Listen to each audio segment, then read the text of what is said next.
Le président zimbabwéen Emmerson Mnangagwa a encore le plus grand défi à relever. Le dirigeant zimbabwéen veut relancer l'économie de son pays pour en faire d'ici 2030 un pays à revenus de classe moyenne. Mais pour y parvenir, Emmerson Mnangagwa déclare avoir besoin d'aide. L'homme d'État se tourne donc vers la Chine, un allié de longue date.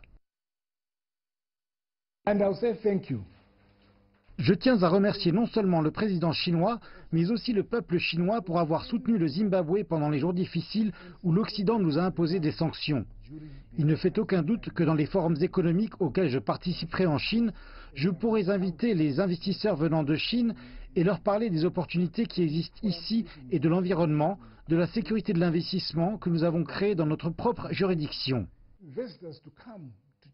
Le dirigeant zimbabwéen est attendu en Chine le 2 avril pour une visite d'État qui se prolongera jusqu'au 6.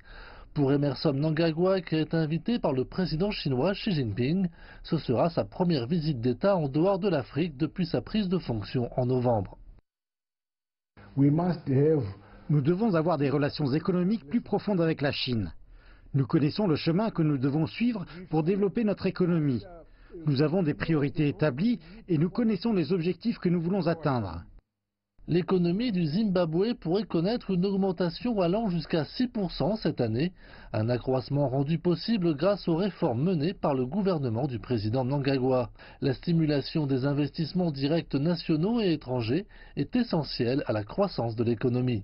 Le dirigeant zimbabwéen affirme que son pays doit adopter de nouvelles technologies. Le problème n'est pas seulement d'attirer des capitaux au Zimbabwe. C'est une question de savoir brûler les étapes après 18 ans d'isolement afin de rattraper les autres pays en développement. Dans le cadre d'un programme de 100 jours, le gouvernement du Zimbabwe a mis en œuvre plusieurs réformes, entre autres des réformes qui assouplissent les conditions pour y faire des affaires.